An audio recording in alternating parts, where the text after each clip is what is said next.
بسم اللہ الرحمن الرحیم الحمد للہ رب العالمین وصلی اللہ علی محمد وآلہ الطاہرین ولعنۃ اللہ علی اعدائهم اجمعین الی قیام یوم الدین وقال اللہ تعالی وهو اصدق القائلین ادعونی استجب لکم۔ ماہ رجب ہے، دعاؤں کا اور مناجات کا مہینہ ہے۔ رجب کے بہت سارے اعمال ہیں، لیکن اس وقت ہم ایک خاص عمل کے بارے میں گفتگو کریں گے کہ جسے کہا جاتا ہے عمل ام داؤد۔ عمل ام داؤد کے بارے میں گفتگو کرنے سے پہلے کچھ اس سے ریلیٹڈ موضوعات پر گفتگو کرنا چاہیں گے، اور سب سے پہلی گفتگو تو خود یہی ہے کہ ام داؤد کون ہے، پھر یہ کہ داؤد کون ہے، یہ عمل کس زمانے میں امام نے تعلیم فرمایا اور کن امام نے تعلیم فرمایا، اس عمل کو انجام دینے کے کتنے طریقے ہیں، اور اس عمل کو کن کن دنوں میں انجام دیا جا سکتا ہے۔ تو سب سے پہلے تو ہم واقعے کی جانب توجہ دلائیں کہ جناب حضرت ام داؤد تشریف لائیں امام جعفر صادق علیہ السلام کی خدمت میں، اور اس وقت امام جعفر صادق علیہ السلام بیمار تھے۔ جناب حضرت ام داؤد نے سوال کیا ان کی بیماری کے بارے میں، اور جب وہ جانے لگیں تو کچھ دیر پہلے امام جعفر صادق علیہ السلام نے ان سے سوال کیا ان کے صاحبزادے داؤد کے بارے میں، اور وجہ یہ تھی کہ جناب داؤد کو گرفتار کر کے لے جایا گیا تھا بغداد منصور دوانقی ملعون کے زمانے میں۔ ان کی رہائی کے لیے امام جعفر صادق علیہ السلام نے جناب ام داؤد کو یہ عمل بتایا تھا، اور اس واقعے سے یہ محسوس ہوتا ہے کہ جب امام نے یہ عمل بتایا تو کہا کہ اب رجب آنے والا ہے، یا بالفاظ دیگر ان ایام کو انجام دینے کے دن آنے والے ہیں۔ تو لگتا یہ ہے کہ یہ واقعہ امام نے ممکن ہے کہ یا جمادی الاول میں یا جمادی الثانی میں بتایا، کہ جس سے روایتوں کو دیکھیں تو پتہ چلتا ہے کہ انہوں نے کچھ دن انتظار کیا اور پھر اپنے آپ کو ذہنی طور پہ تیار کیا، اور وہ انتظار کر رہی تھیں اس عمل کو انجام دینے کے لیے۔ تو یہ تو ہم نے خلاصتاً اصل واقعہ بیان کیا۔ اب وہ سارے موضوعات کے جو اس واقعے سے ریلیٹڈ ہیں انہیں ہم تدریجاً بیان کرتے ہیں، اور پہلا سوال یہ کہ حضرت ام داؤد کون ہیں، ان کا نام کیا ہے، اور ان کا تعلق امام جعفر صادق علیہ السلام سے کیا ہے۔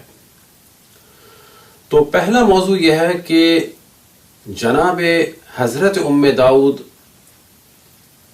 یہ رضاعی والدہ تھیں امام جعفر صادق علیہ السلام کی، یعنی انہوں نے امام جعفر صادق علیہ السلام کو دودھ پلایا تھا، اور امام جعفر صادق علیہ السلام کے دودھ شریک بھائی تھے جناب داؤد بن حسن مثنی بن امام حسن بن مولا امیر المؤمنین علیہ السلام۔ تو اس وقت ہماری گفتگو ہے جناب ام داؤد کے بارے میں۔ اگلے مرحلے میں ہم گفتگو کریں گے دوبارہ حضرت داؤد کے بارے میں، یعنی داؤد بن حسن بن مولا امیر المؤمنین علیہ السلام۔ تو ام داؤد کے بارے میں جو پہلا سوال ذہن میں آ سکتا ہے وہ یہ ہے کہ ان کا نام کیا تھا، کیونکہ ام داؤد یہ ان کی کنیت ہے۔ اب اس چیز کی جانب ہم توجہ دلائیں کہ عرب کلچر میں ایک ہے نام، جیسے کہ مولا امیر المؤمنین علیہ السلام کا نام علی، اور جیسا کہ رسول اللہ صلی اللہ علیہ وسلم کا نام محمد، اور رسول اللہ صلی اللہ علیہ وسلم کی کنیت ابو القاسم، اور مختلف ان کے القاب ہیں، اور ان میں سے ایک مشہور ترین لقب ہے مصطفیٰ۔ اور مولا امیر المومنین علیہ الصلوۃ والسلام کا نام علی، کنیت ان کی ابو الحسن، اور القاب ان کے بہت سارے ہیں، ان میں سے ایک مشہور ترین لقب ہے مرتضیٰ۔ بس ایک چیز ہے نام، ایک ہے لقب یعنی ٹائٹل، اور ایک ہے کنیت۔ کنیت عربی میں یا اور اب سے شروع ہوتی ہے یا ابن اور بنت سے شروع ہوتی ہے۔ مثال کے طور پہ ابو القاسم یہ کنیت ہے یعنی قاسم کے والد، ابو الحسن یہ کنیت ہے یعنی حسن کے والد۔ خواتین کے لیے آئے گا، مثال کے طور پہ جناب سیدہ صلوات اللہ وسلام علیہ کی مشہور ترین کنیت الحسن یا الحسنین، یعنی حسن یا حسن و حسین کی والدہ۔ کچھ کنیتیں ہیں گو کہ عربی میں رائج ہیں، لیکن اس پہلی والی کنیت کی نسبت کہ جس کی ابتدا اور اب سے ہوتی ہے، اس کی نسبت کم ہے، وہ ہیں بنت اور ابن سے۔ جیسے کہ یبن الزہرا، جناب زینب سلام اللہ علیہ نے امام حسین علیہ السلام کو مخاطب فرمایا یبن الزہرا۔ اب یبن الزہرا بھی ایک کنیت ہے، لیکن اس کا ابتدا ابن سے ہے۔ اور تاریخ میں ایک اور فرد کا نام بھی بہت زیادہ مشہور ہے، تو ان کا نام بھی لے دیتے ہیں، ابن بطوطہ۔ اب یہ کنیت ہے ان کی، لیکن یہ ابن سے شروع ہوئی ہے، یعنی بطوطہ کے فرزند۔ تو نام تو ان کا کیا تھا اس پہ ہم بعد میں گفتگو کریں گے۔ جو مشہور ترین کی کنیت ہے وہ زیادہ مشہور ہے، وہ ہے داؤد، یعنی داؤد کی والدہ۔ داؤد کون؟ داؤد بن حسن مصنع، کہ جو امام جعفر صادق علیہ السلام کے دودھ شریک بھائی تھے۔ ایک اور ان کی کنیت مشہور ہے، وہ ہے خالد۔ اب نام کے بارے میں ڈسکشن ہے کہ ان کا نام کیا ہے۔ تو بعض جگہ بیان ہوا کہ ان کا نام حبیبہ ہے، اور بعض جگہ بیان ہوا کہ ان کا نام فاطمہ ہے۔ مثال کے طور پر شیخ صدوق نے جو ان کا نام اپنی کتاب میں بیان فرمایا وہ ہے فاطمہ بنت عبداللہ بن ابراہیم بن حسین، لیکن یہ حسین امام حسین علیہ السلام نہیں ہے۔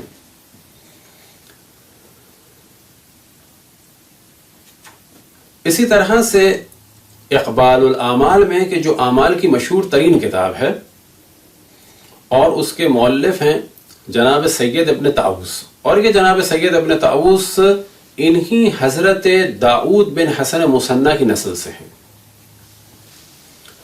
یہ اپنی کتاب میں جب ذکر فرماتے ہیں داؤد کا، تو کئی جگہ تو جناب داؤد کا جب ذکر فرماتے ہیں تو ان کے لیے لفظ جدہ استعمال کرتے ہیں، یا جدتی، کہ میری دادی۔ لہذا فرماتے ہیں کہ اعلم ان هذا الدعاء الذي نذكره في هذا الفصل دعاء عظيم الفضل معروف بدعاء داود وهي جدتنا الصالحة المعروف خالد البربریہ، کہ جان لو کہ یہ دعا کہ جس کا ہم ذکر کرنے والے ہیں اس فصل میں، یہ ایک عظیم الشان عظیم المنزلت دعا ہے کہ جو معروف ہے، یعنی اس دعا کا نام ہے مشہور، کیا؟ دعائے داؤد۔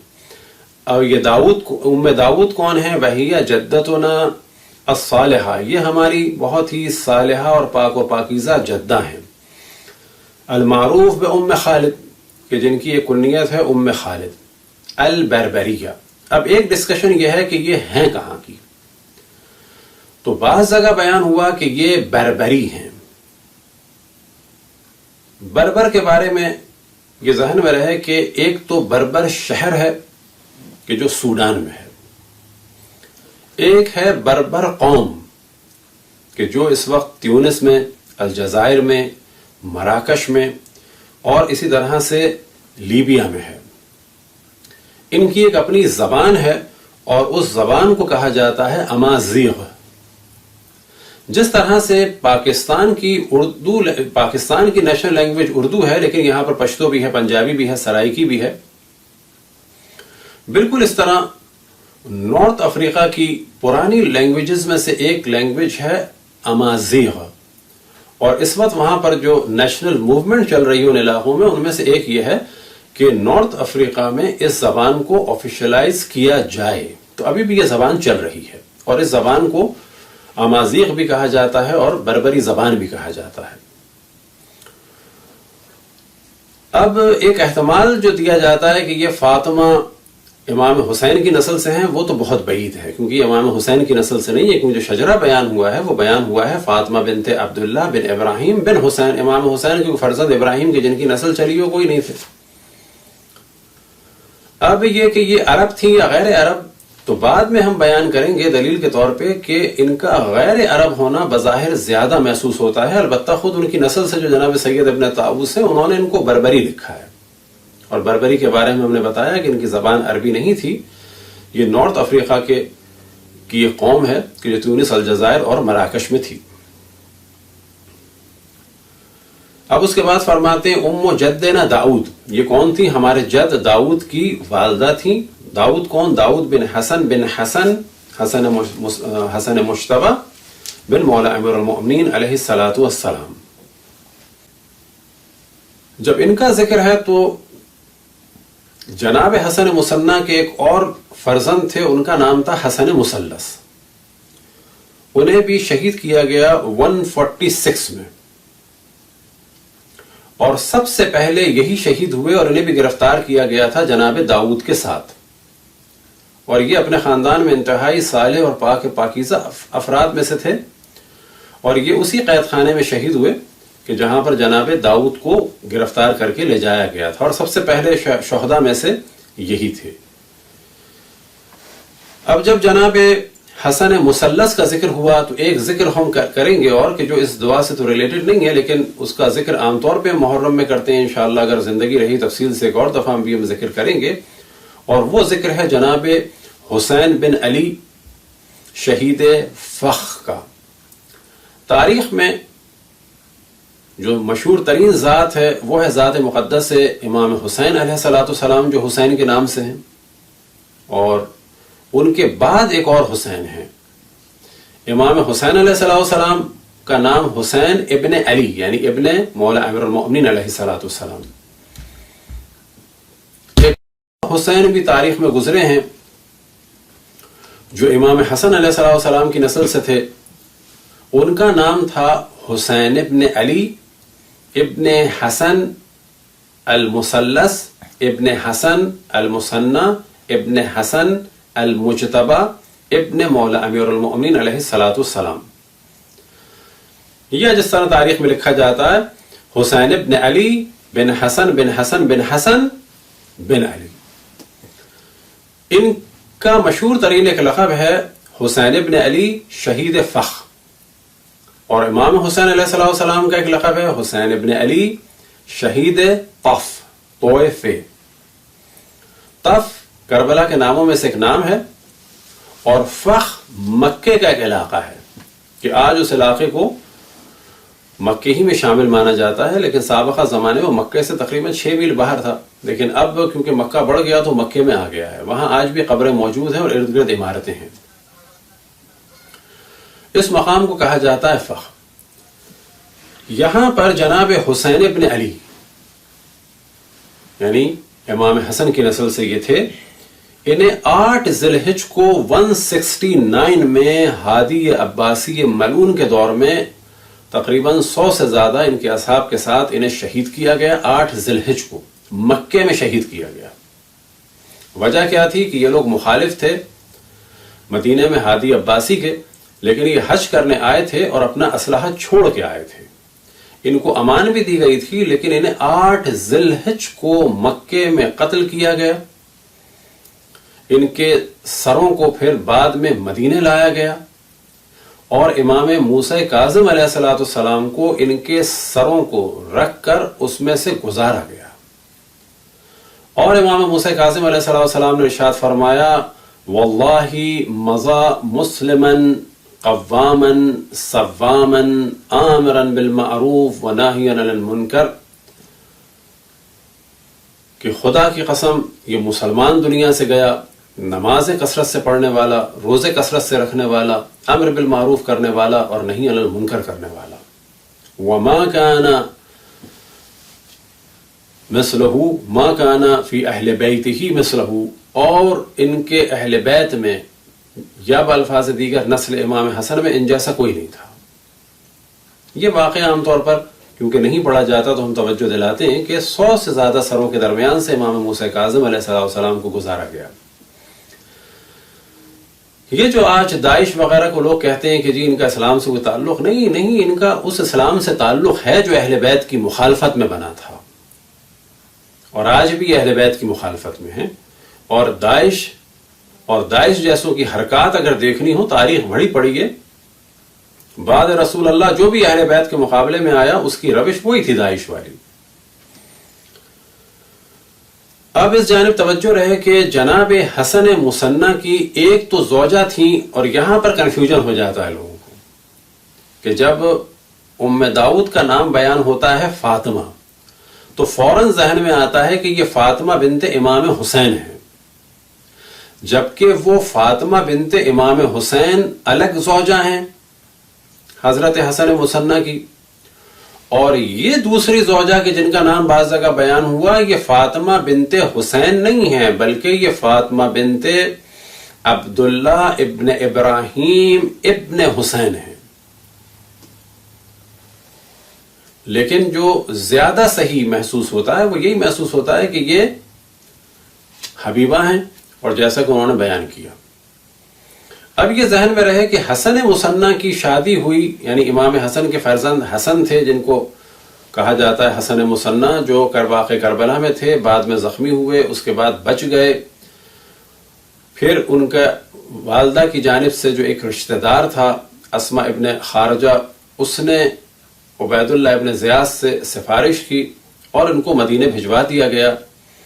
اور ان کی زوجہ تھیں فاطمہ بنت حسین،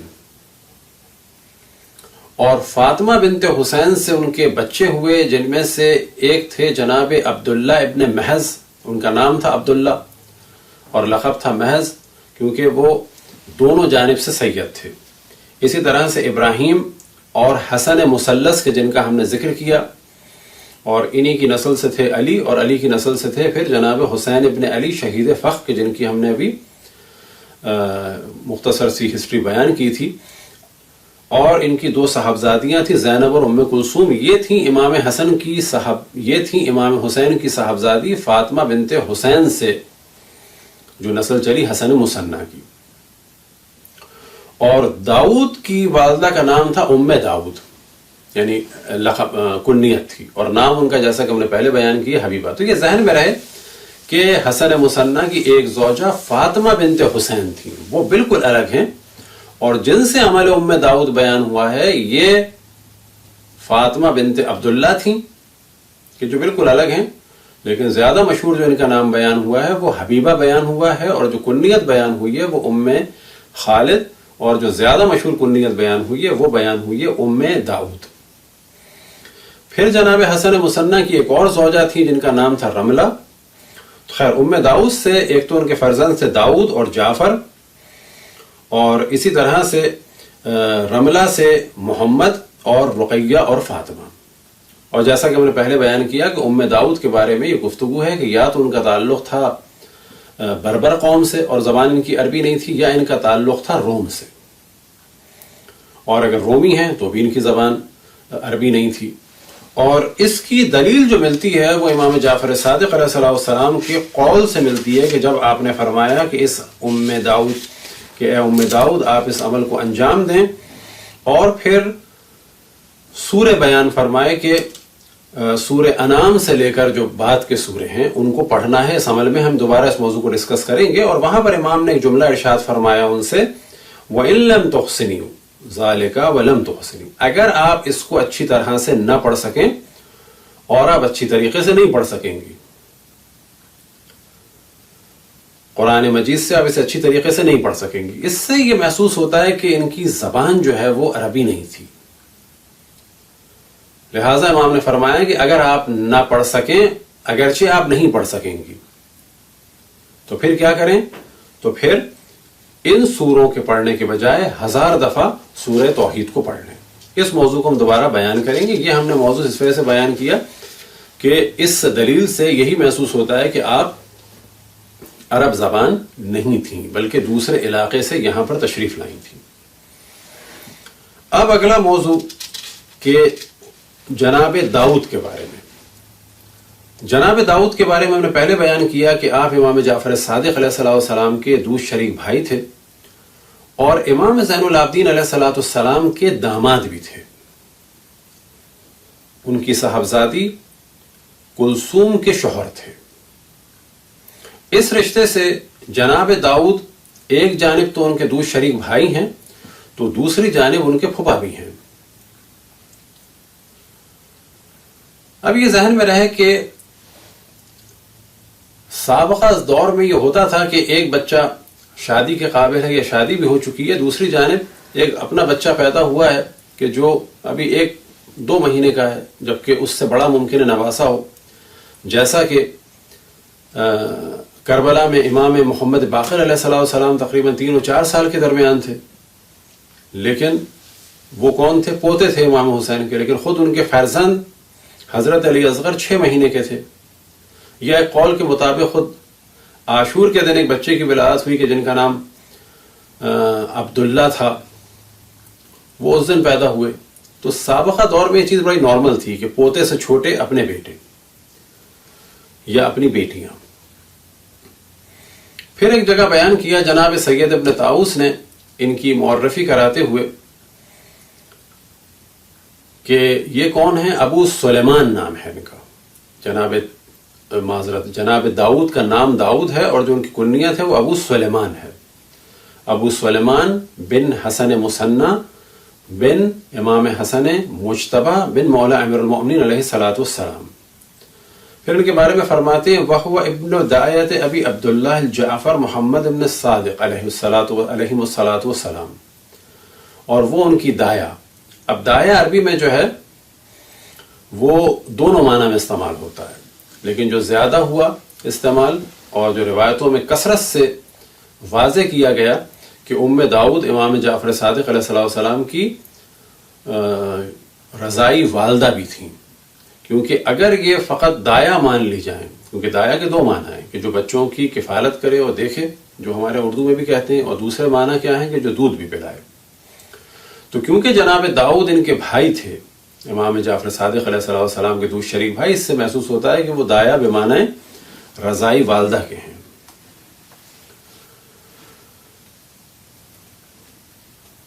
عبداللہ محض کے جن کا ہم نے ذکر کیا،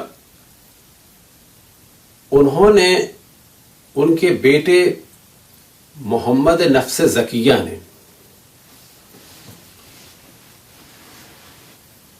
145 میں منصور ملعون لعنت اللہ علیہ کے خلاف مدینے میں قیام کیا تھا۔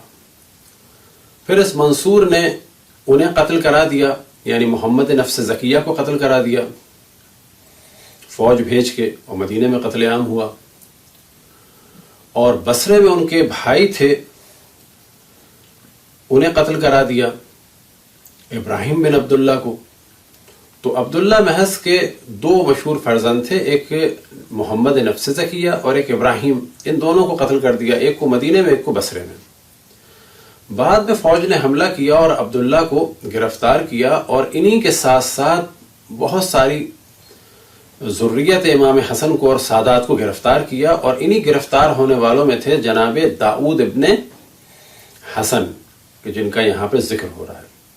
اور یہ جناب عبداللہ کے بھائی تھے، عبداللہ محض کے بھائی تھے دوسری والدہ سے، اور اس کو ہم بیان کر چکے کہ عبداللہ محض کی والدہ امام حسین کی صاحبزادی تھی فاطمہ بنت حسین، اور یہ فرزند تھے جناب داؤد کے۔ انہیں گرفتار کیا گیا اور ان کو پھر لے جایا گیا۔ اب جب ان کو لے جایا گیا گرفتار کر کے، تو پھر یہ دعا امام نے نقل فرمائی تھی ان سے۔ اب جب یہاں پر ذکر ہو رہا ہے تو کچھ اور چیزوں کو بھی بیان کریں۔ انہی عبداللہ کے ایک فرزند تھے، ان کا نام تھا ادریس، اور وہ شہید فخ کے ساتھیوں میں سے تھے کہ جن کا ہم نے ذکر کیا کہ جنہیں قتل کر کے 8 ذی الحجہ کو اور بعد میں سروں کے درمیان سے امام موسیٰ کاظم کو گزارا گیا، انہی کے ساتھیوں میں سے تھے ادریس، اور یہ وہاں سے نکل گئے تھے اور مراکش کی جانب چلے گئے تھے، اور مراکش میں جا کے انہوں نے پھر 172 میں کچھ قبیلوں کو تیار کیا اور وہاں پر حکومت ادریسی کی بنیاد رکھی، اور یہ حکومت ادریسی تقریباً 200 سال تک چلی۔ تو بس کہا جا سکتا ہے کہ حکومتوں میں حکومت تھی حکومت ادریسی کے جو مراکش اور الجزائر کے علاقے میں چلی، اور وہاں پر آج بھی سادات حسنی موجود ہیں، اور اسی وجہ سے وہاں پر آج بھی الحمدللہ تشیع کے لیے زمین ہموار ہے۔ لیکن بعد میں آنے والے دور میں خصوصاً ایوبیوں نے اور عثمانیوں نے اہل بیت کے خلاف اور خود اہل بیت کے مکتب کے خلاف اتنا زیادہ پروپیگنڈا کیا کہ حالات خراب ہو گئے۔ بالکل اسی طرح جیسے کہ ہم دیکھتے ہیں کہ پاکستان انڈیا میں ایک زمانہ تھا کہ اہل بیت کا بہت زیادہ ذکر تھا، تدریجاً وہابیوں نے آ کے حالات کو خراب کر دیا۔ اسی کے ساتھ ساتھ ایک اور ذکر ہو، خصوصاً پاکستان میں رہنے والے حضرات اس کو بہت انٹرسٹ سے سنیں گے، اور ان کا تعلق ہے ایک ہستی کا کہ جو اس وقت کراچی میں دفن ہیں، اور ان کا نام ہے عبداللہ۔ اب یہ عبداللہ کون ہیں؟ تو واضح رہے کہ یہ عبداللہ محض کے پوتے ہیں، اور ان کا شجرہ اس طرح سے ہے کہ ان کا نام تھا عبداللہ اور ان کا لقب تھا اشتر۔ یہ فرزند تھے انہی محمد نفس زکیہ کے کہ جن کا ہم نے ذکر کیا کہ ان کو 145 میں مدینے میں قتل کر دیا تھا۔ جب انہیں مدینے میں قتل کیا گیا تو اس سے پہلے ان کے دادا نے یعنی خود جناب عبداللہ محض نے اپنے پوتے عبداللہ کو سندھ کی جانب بھیجا تھا۔ وجہ یہ تھی کہ سندھ کا گورنر اس وقت کے جو عباسیوں کی جانب سے تھا، منصور ملعون کی جانب سے تھا، ان کا نام تھا عمر ابن حفظ صفری۔ تھا تو وہ عباسیوں کا گورنر لیکن اہل بیت کا چاہنے والا تھا۔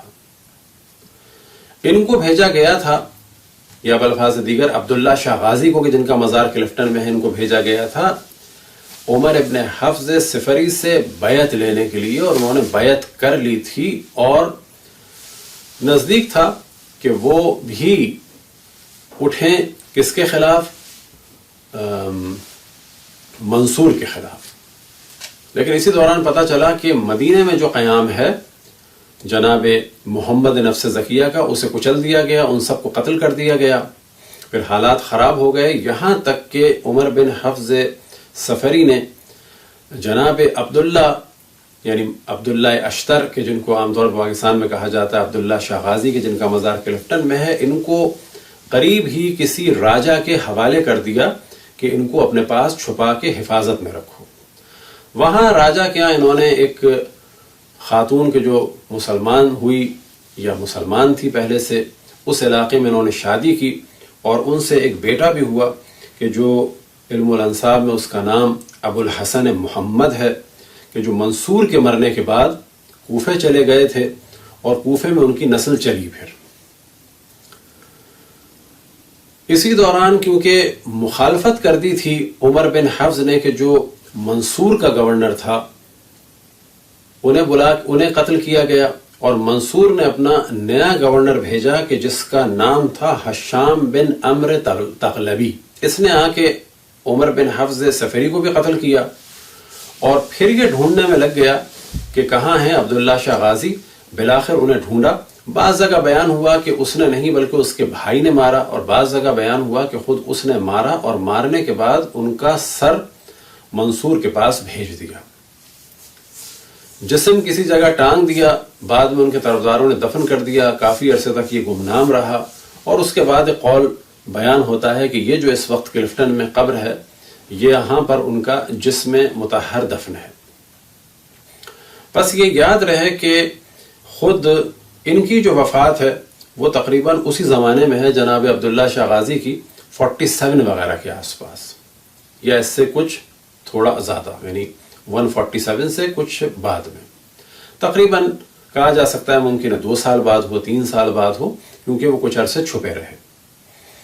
اور یہی وہ زمانہ تھا تقریباً کہ جس وقت جناب داؤد قید میں تھے، اور یہی وہ زمانہ ہے کہ جس وقت امام جعفر صادق علیہ السلام نے یہ دعا تعلیم فرمائی جناب داؤد کی والدہ جناب ام داؤد کو۔ اب ایک اور موضوع کہ یہ دعا کتنی اس کی سندیں ہیں یا کن کن امام سے نقل ہوئی، تو پہلی جو اس کی راویہ ہیں وہ تو ام داؤد ہیں، اور اس دعا کو نقل کیا جناب ام داؤد نے امام جعفر صادق علیہ السلام سے۔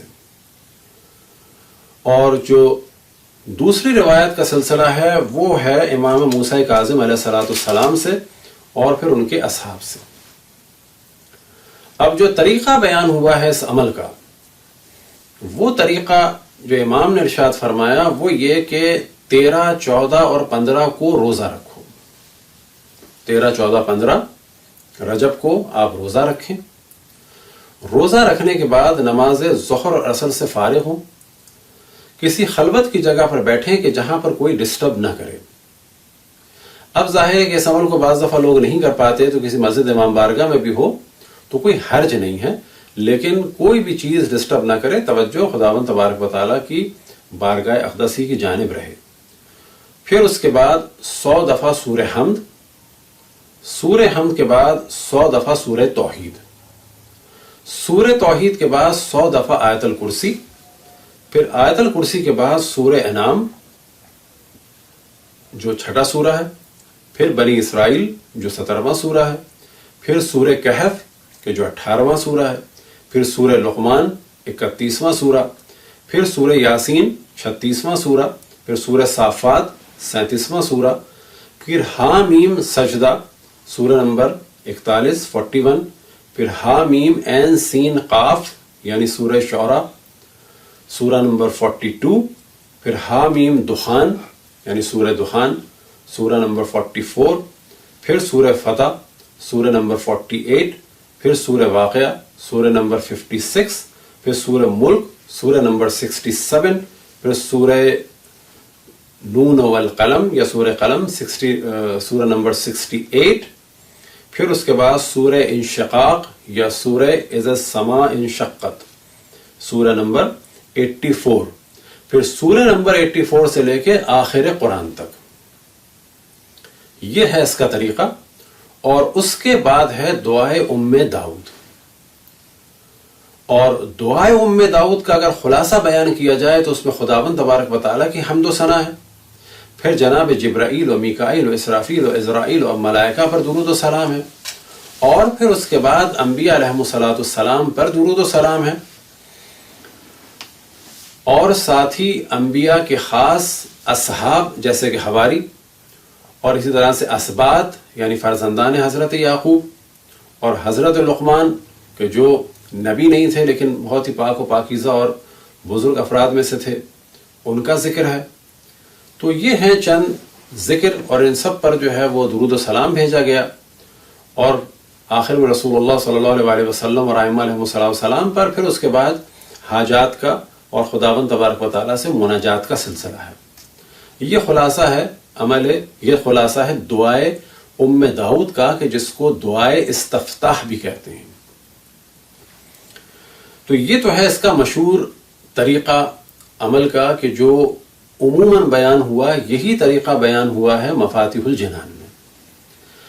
اب بعض دفعہ لوگ کہتے ہیں کہ یہ اتنا طویل عمل ہم انجام نہیں دے سکتے، یا یہ کہ ہم سورہ اتنی اچھی طریقے سے نہیں پڑھ سکتے۔ تو پھر امام نے ایک دوسرا طریقہ بیان کیا اور ارشاد فرمایا دوسرے طریقے کے بارے میں، وَإِن لَمْ تُحْسِنِي ذَلِكَ وَلَمْ تُحْسِنِي، اگر آپ ان سوروں کو نہ پڑھ سکیں، کہ اگرچہ آپ نہیں پڑھ سکیں گی، تو پھر کیا کر رہے؟ کررتی قل هو اللہ احد 1000 مرۃ، یعنی پہلے سورہ حمد پڑھیں 100 دفعہ، پھر سورہ توحید پڑھیں 100 دفعہ، پھر آیت الکرسی پڑھیں 10 دفعہ، پھر اس کے بعد بجائے سورہ انعام کے اور ان سوروں کے اور پھر انشقاق سے لے کے آخر قرآن تک پڑھنے کے 1000 دفعہ سورہ توحید پڑھ لی جائے۔ اور یہ دوسرا طریقہ انتہائی آسان ہے کہ جو لوگ ان سوروں کی وجہ سے اس عمل کو انجام نہیں دے پاتے کہ ہماری زبان اتنی رواں نہیں ہے، اور اگر ہم پڑھیں تو عموماً غروب تک ان سوروں کی تلاوت سے فارغ نہیں ہو پاتے، خصوصاً کب کہ جب سردیوں کا زمانہ ہو، کہ جب سورج جلدی غروب ہوتا ہے۔ تو ایسی صورت میں، یا اس صورت میں کہ جب تھکن ہو، یا اس صورت میں کہ جب تلاوت نہ کر سکتے ہیں اچھی، اس میں غلطیاں ہوں، یا یہ کہ ٹائم بہت لگتا ہو، تو پھر 1000 دفعہ سورہ توحید پڑھ لی جائے ان سوروں کے بجائے۔ تو ایک طریقہ مشہور طریقہ، دوسرا طریقہ کہ جس میں 1000 دفعہ سورہ توحید پڑھ لیا جائے۔ اسی طریقے کو بیان کیا ہے شیخ مفید نے، لیکن فرق بس اتنا سا ہے، اور لگتا ہے کہ شاید یہ بھی وہی دوسرا طریقہ ہو، کہ انہوں نے فرمایا ہے کہ جب وہ سورہ مخصوص اچھی طریقے سے نہ پڑھے جا سکتے ہوں نصف رجب کو، یا یہ کہ ان سورے پڑھنے کی طاقت نہ ہو، تو پھر کیا کیا جائے؟ حمد کو پڑھا جائے 100 دفعہ، آیت الکرسی کو پڑھا جائے 10 دفعہ، اور 1000 دفعہ سورہ کو پڑھا جائے، یعنی سورہ توحید کو پڑھا جائے آخر میں۔ شیخ مفید نے طریقہ جو بیان کیا، اور جو دوسرا طریقہ روایت میں بیان ہوا، اس میں فرق یہ ہے کہ اس میں سورہ حمد کے بعد 100 دفعہ سورہ توحید کا ذکر نہیں ہوا، ڈائریکٹ 10 دفعہ آیت الکرسی کا ذکر ہوا۔ بس بہتر یہی ہے کہ اگر کوئی پہلے طریقے کے مطابق عمل نہ کر سکے، تو پھر وہ دوسرا طریقہ، یعنی 100 دفعہ سورہ حمد، 100 دفعہ سورہ توحید، پھر 10 دفعہ آیت الکرسی، اور پھر 1000 دفعہ سورہ توحید، یعنی 1100 ہو جائیں گی۔ شیخ مفید کے طریقے کے مطابق بس 1000 دفعہ سورہ توحید، اور جو سورہ حمد کے بعد 100 دفعہ توحید ہے اس کا ذکر نہیں ہے۔ اب ممکن ہو کہ کوئی اور روایت ہو جو ان کو ملی ہو، اور ممکن ہے کہ اسی طریقے کو انہوں نے نقل کیا ہو اور کاتب سے غلطی ہو گئی ہو اور 100 دفعہ سورہ توحید کا ذکر رہ گیا ہو۔ چوتھا طریقہ جو سید ابن طاؤس نے بیان کیا اقبال الاعمال میں، اور وہ یہ انہوں نے فرمایا، وہ اقول، کہ میں یہ کہتا ہوں، رأیت بعض الروایات، اور میں نے بعض روایات کو دیکھا، وَيُحْتَمَلُ أَن يَكُونَ ذَلِكَ لِأَهْلِ الضَّرُورَاتِ، اور یہ جو طریقہ ہے مجھے لگتا ہے کہ جن کی بہت زیادہ ضرورت ہو اور وہ نہ کر سکتے ہوں پورے عمل کو، یا یہ کہ وہ سفر میں ہوں، یا یہ کہ بہت زیادہ ان کی کوئی مشکل ہو، تو وہ کیا کریں؟ فیجزی ہے قرأت قل هو اللہ احد 100 مرۃ، کہ وہ نماز ظہر اثر کے بعد عمل ام داؤد کو اس طرح سے انجام دے دیں کہ پہلے وہ چیزیں پڑھیں، ان سوروں کے بجائے 100 دفعہ سورہ توحید پڑھ لیں۔ اب یہیں سے ایک جواب یہ مل جاتا ہے کہ اگر کوئی سفر میں بھی ہو تو اس عمل کو انجام دے سکتا ہے، اور سفر میں روزے نہیں رکھ سکتے، تو بس ایک سوال یہ پیدا ہوتا ہے کہ جو روزے نہ رکھ سکتا ہو وہ کیا کرے؟ بیمار ہے، عمر زیادہ ہو گئی ہے، اب وہ چاہتا ہے عمل کرے، تو وہ بھی ان تاریخوں میں، یعنی 15 رجب کو عمل ام داؤد کو انجام دے سکتا ہے، کیونکہ وہ روزے نہیں رکھ سکتا۔ وہ کہ اگر روزہ ہو تو یہ عمل بہت ہی بہتر ہے، لیکن کیونکہ یہاں پہ روایت سے استدلال ہوا کہ سفر میں اس عمل کو، یا جب مشکل ہو یا بہت کم وقت ہو، تو 100 دفعہ سورہ توحید پڑھ کے بھی انجام دیا جا سکتا ہے، تو سفر سے واضح محسوس ہوتا ہے کہ پھر روزے کی ضرورت نہیں ہے، اور روزے کے بغیر بھی سفر میں یہ عمل کیا جا سکتا ہے۔ پھر ایک اور روایت کے ذریعے سے کہ جو اگلا موضوع بیان کریں گے وہاں پر بھی کلیئر ہو جائے گا۔ اب اگلا موضوع یہ کہ عمل ام داؤد کے طریقے تو ہم نے بیان کر دیے، کب کب کیا جا سکتا ہے، تو جو سب سے بہتر ڈیٹ ہے وہ تو ہے 13، 14 اور 15 کو روزہ رکھنے کے بعد، 15 کو ظہر کے بعد اس عمل کو انجام دیا جائے، کہ جو مفاتی میں بھی درج ہے۔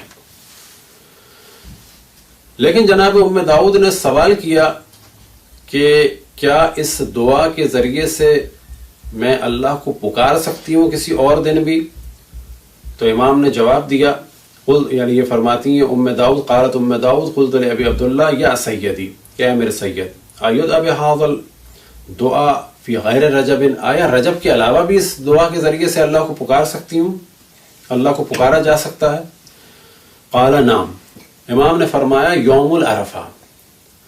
پس 15 رجب کے علاوہ جو ایک بہترین ڈیٹ ہے اس دعا کی، وہ ہے یوم العرفہ، یعنی 9 ذی الحج کے جو دعاؤں کا بہترین دن ہے۔ پھر امام نے فرمایا کہ اگر یوم عرفہ کو جمعہ ہو جائے، یعنی اگر یہ جمعے کے دن یوم عرفہ ہو جائے تو اور زیادہ فضیلت ہے، اور دعا ختم ہونے سے پہلے صاحب دعا کی مغفرت ہو جائے گی۔ پھر اس کے بعد اور جگہ کتب میں بیان ہوا اور روایات ہی کے ذریعے سے، کیونکہ ظاہر بعد میں ائمہ سے پوچھا گیا ہوگا، تو جناب ابن طاؤس فرماتے ہیں وفی روایتین، کہ 2 روایات میں نقل ہوا، قال نعم فی یوم العرفہ، یہ تو پہلے ہم بیان کر چکے، پھر دوسرا کیا بیان ہوا، فی کل یوم دعا فإن اللہ یجیب ان شاء اللہ، کسی دن بھی دعا کریں، یعنی اس دعا کو کسی دن بھی پڑھا جائے، اس عمل کو کسی دن بھی انجام دیا جائے ترتیب سے، تو خداوند تبارک و تعالی دعاؤں کو قبول کرنے والا ہے۔ لیکن جو صحیح معنی میں عمل ہے اس کا، یا الفاظ دیگر تمام فضیلتوں کے ساتھ، وہ عمل اسی صورت میں ہوگا، اور جو بہترین وقت ہے اور بہترین شرائط کے ساتھ 13، 14، 15 رجب کو روزہ رکھا جائے، 15 کو بعد ظہر اس عمل کو انجام دیا جائے۔ تو جناب ام داؤد نے اس عمل کو انجام دیا، اور جب یہ عمل انجام دیا تو اسی رات جناب داؤد نے خواب میں دیکھا کہ میری ماں چٹائی پہ بیٹھی ہوئی عبادت کر رہی ہیں، اور ان کے ارد گرد بڑے بڑے قد کے افراد ہیں کہ جن کے زمین پر پاؤں ہیں اور سر آسمان میں ہیں، انہی کے درمیان ایک بہت ہی خوبصورت اور خوشبو والے فرد ہیں کہ میں خواب میں سمجھ گیا کہ یہ رسول اللہ صلی اللہ علیہ وآلہ وسلم ہیں، اور انہوں نے جو ہے بشارت دی کہ تمہاری ماں نے دعا کی ہے جو اللہ سبحانہ و تعالیٰ نے قبول فرمائی ہے۔ اور اسی رات منصور ملعون دوانقی نے ان کو بلایا، اور بلانے کے بعد ایک اونٹ دیا اور 10,000 درہم دیے اور ان کو رہا کر دیا۔ اور جناب ام داؤد فرماتی ہیں کہ جتنی تیزی سے ایک سواری بغداد سے پہنچ سکتی ہے مدینے، اتنے ہی دنوں میں جناب داؤد پہنچ گئے۔ جب جناب داؤد پہنچے، اپنی والدہ سے ملے، پھر امام جعفر صادق علیہ السلام کی خدمت میں گئے۔ جناب ام داؤد نے خوشی کا اظہار کیا۔ امام نے فرمایا کہ آپ جانتی ہیں کہ کیوں منصور نے رہا کر دیا؟ کیونکہ منصور نے اس رات خواب میں مولا امیر المومنین علیہ السلام کو دیکھا، اور سامنے آگ تھی، اور آپ نے فرمایا کہ میرے فرزند کو رہا کر دو ورنہ تمہیں اس آگ میں ڈال دوں گا، اور اس خواب میں اشارہ تھا ان کی جانب، ان کو رہا کر دیا گیا۔ اب بظاہر یہ محسوس ہوتا ہے کہ باقی جو افراد تھے، کوئی سوال کر سکتا ہے کہ وہ کیوں رہا نہیں ہوئے، تو یہ ذہن میں رہے کہ دعا کرنا ہمارا کام ہے، دعا کب قبول ہو، کس کے لیے قبول ہو، یہ خداوند تبارک و تعالیٰ کے اختیار میں ہے کہ جو اس کی مصلحت۔ اب جو افراد گرفتار ہوئے تھے ان میں سے کچھ شہید ہو چکے تھے، یا تو یہ آخری فرد تھے، یا یہ کہ کچھ بعد میں رہا ہوئے، کچھ بعد میں شہید ہوئے، اور ان کے لیے خداوند تبارک و تعالیٰ نے ایک بلند درجہ شہادت کا رکھا ہوا تھا، اور ان کی والدہ کی دعا کی وجہ سے ان کو واپس بھیج دیا۔ اسی طرح سے جناب ام داؤد نے بھی خواب میں دیکھا تھا کہ رسول اللہ صلی اللہ علیہ وسلم فرما رہے ہیں کہ تمہاری دعا خداوند تبارک و تعالیٰ نے قبول فرمائی، اور جن لوگوں پہ تم نے درود بھیجا، دیکھو یہ سب اس وقت یہاں آئے ہوئے ہیں، یعنی جن انبیاء پہ درود بھیجا، جن ملائکہ پہ درود بھیجا۔ دعا کے بارے میں ہم توجہ دلائیں کہ یہ جو غلط فہمی ہے کہ انبیاء اور ائمہ کی دعا فوراً قبول ہوتی ہے، یہ غلط ہے۔ صحیح نظریہ یہ ہے کہ ان کی دعا قبول ہوتی ہے۔ کب قبول ہوتی ہے؟ اس کا دار و مدار خداوند تبارک و تعالیٰ کی مشیت پہ ہے۔ مثال کے طور پہ حضرت ابراہیم علیہ السلام نے نوجوانی میں بھی دعا کی بچوں کے لیے، پھر اس کے بعد عمر گزرتی رہی، وہ ہمیشہ دعا کرتے رہے، لیکن خداوند تبارک و تعالیٰ نے ان کی دعا قبول کی کب کہ جب وہ کافی بوڑھے ہو چکے تھے۔ بعض جگہ بیان ہوا 90 سال، 99 سال یا اس سے زیادہ۔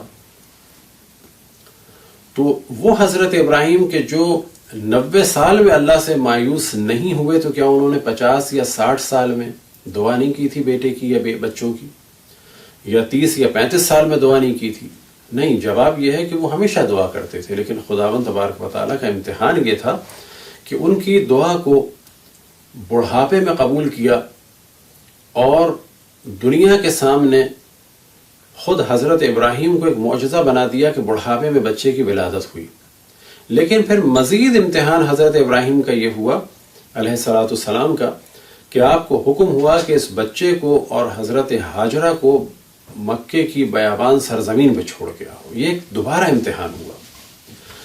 اب یہاں پر حضرت ابراہیم جو خلیل اللہ بنے، انہوں نے اپنی عمر لگا دی پرچم توحید کو بلند کرنے کے لیے، لیکن انہوں نے پھر اللہ سبحانہ و تعالیٰ سے شکوہ نہیں کیا کہ میں نے پرچم توحید کو بلند کیا، تو مجھے بچہ نہیں دے سکتا۔ نہ، ان کا کام تھا دعا کرنا، قبول کرنا کام ہے اللہ سبحانہ و تعالیٰ کا، بندے کا کام ہے راضی رہنا۔ پھر جب دعا قبول ہوئی بڑھاپے میں، تو پھر ایک اور امتحان کہ انہیں بیابان میں چھوڑ کے آؤ۔ پھر جب یہ بچہ نوجوان ہو گیا، پھر ایک اور امتحان کہ اس کو اب اللہ کی بارگاہ میں قربان کرو۔ حضرت ابراہیم نے اپنے حساب سے کسی چیز پر، ایک نرم چیز پر، ایک گوشت نما چیز پر چھری چلا دی تھی، انہیں خون کی گرمی بھی محسوس ہوئی تھی، وہ امتحان میں کامیاب ہو چکے تھے۔ یہ اور بات ہے کہ خداوند تبارک و تعالیٰ نے ان کے امتحان کو قبول کیا ان کی، لیکن حضرت اسماعیل کے بدلے ایک گوسفند آ گیا۔ لیکن حضرت ابراہیم قربان کر چکے تھے اس بچے کو کہ جس کے لیے انہوں نے نوجوانی سے دعا کی، بڑھاپے تک دعا کرتے رہے، بڑھاپے میں ملا تو اس کو بیابان میں چھوڑنے کا حکم ہوا۔ جب بیابان میں چھوڑ کے وہ ماں کے ساتھ ہزار مشکلات کے بعد کہ پورا واقعہ آپ کے ذہن میں ہوگا، جب وہ نوجوان ہو گئے تو اب انہیں قربان کرنے کا حکم ہوا۔ یہ جو ہم عید قربان مناتے ہیں وہ حضرت ابراہیم کے خلوص کی داستان کو تازہ رکھنے کے لیے مناتے ہیں۔ بالکل اسی طرح سے ہم جو عزاداری کرتے ہیں وہ امام حسین کی قربانی کو تازہ رکھنے کے لیے کہ دنیا کے سامنے یادگار رہے۔ جس طرح سے حج مجموعہ ہے ان ارکان کا اور ان افعال کا کہ جس کا تعلق حضرت ابراہیم و حضرت اسماعیل و حضرت ہاجرہ سے ہے، خود حج کا تعلق ان مقامات سے جن کا تعلق حضرت ابراہیم، حضرت اسماعیل و حضرت ہاجرہ سے ہے، بالکل اسی طرح عزاداری امام حسین علیہ السلام میں جتنی رسوم ہیں در حقیقت ان کا تعلق ہے قربانی امام حسین علیہ السلام کو زندہ رکھنے سے۔ آخر میں ایک واقعہ بیان کریں اور دعا کریں کہ خداوند تبارک و تعالی ہم سب کو دعا کرنے کی توفیق عطا فرمائے۔ ایک واقعہ بیان کریں اور ایک روایت کا حصہ۔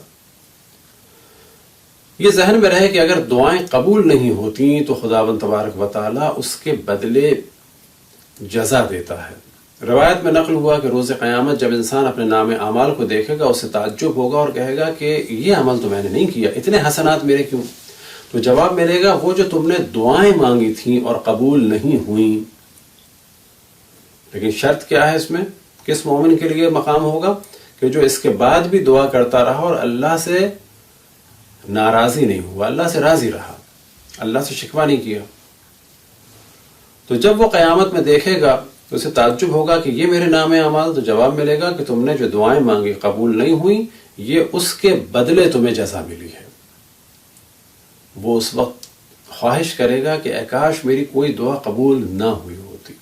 بس ہمارا کام ہے خداوند تبارک و تعالیٰ سے دعا کریں، کون سی دعا کب قبول ہو یا قبول نہ ہو، اس کا دار و مدار خداوند تبارک و تعالیٰ کی مشیت پر ہے، اس کی رضا پر ہے۔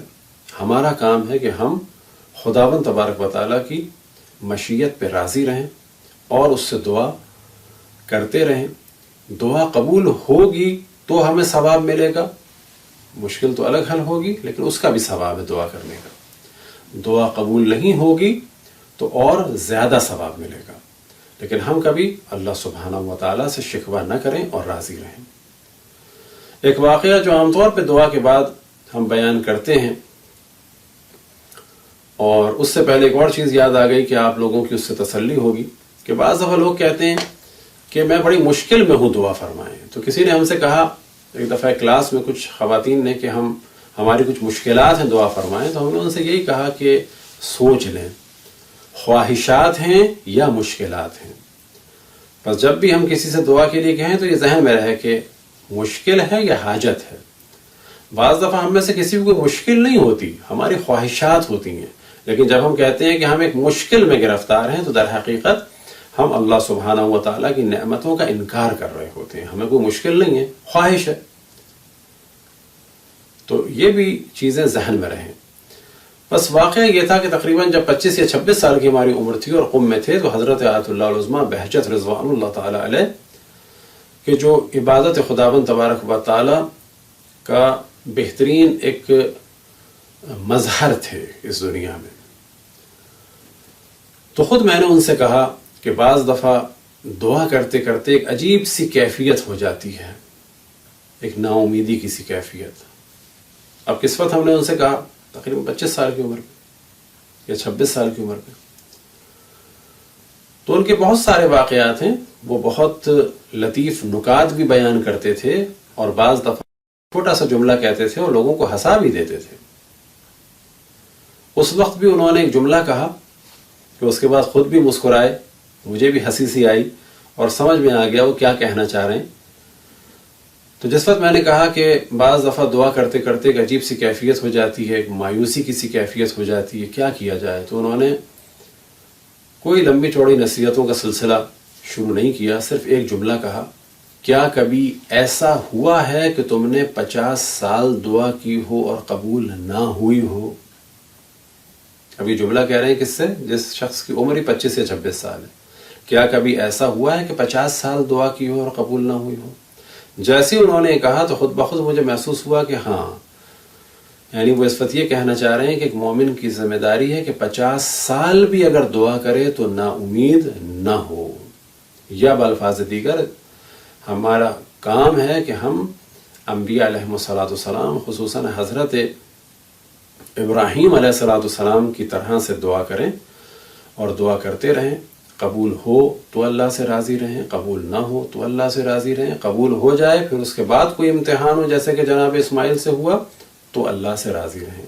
خداوند تبارک و تعالیٰ سے دعا ہے کہ بحق محمد وآل محمد ہم سب کو اپنے رسول اپنی حجتوں خصوصاً امام زمان علیہ السلام کی معرفت اور اطاعت کی توفیق عطا فرمائے. وصلی اللہ علی محمد وآلہ الطاہرین. اور گزارش ہے کہ جب بھی کوئی آپ میں سے عمل انجام دے سب سے پہلے امام زمان علیہ السلام کے ظہور میں تاجیل کے لیے، ان کے چاہنے والوں کی حفاظت کے لیے، جہاں جہاں دنیا میں ان کے چاہنے والے ان سب کی حفاظت کے لیے، ان سب کی مشکلات کو حل کرنے کے لیے، خصوصاً مقامات مقدسہ کی حفاظت کے لیے، ان کی حفاظت کے لیے جہاں جہاں سے ہمارے مومنین آئے ہوئے ہیں ان سب کو خداوند تبارک و تعالیٰ محفوظ رکھے، طاقت و قدرت عطا فرمائے. جہاں جہاں ہماری فوجیں ہیں مومنین کی مقامات مقدسہ کے دفاع کے لیے اور ان کے دفاع کے لیے ان سب کے لیے دعا فرمائیں.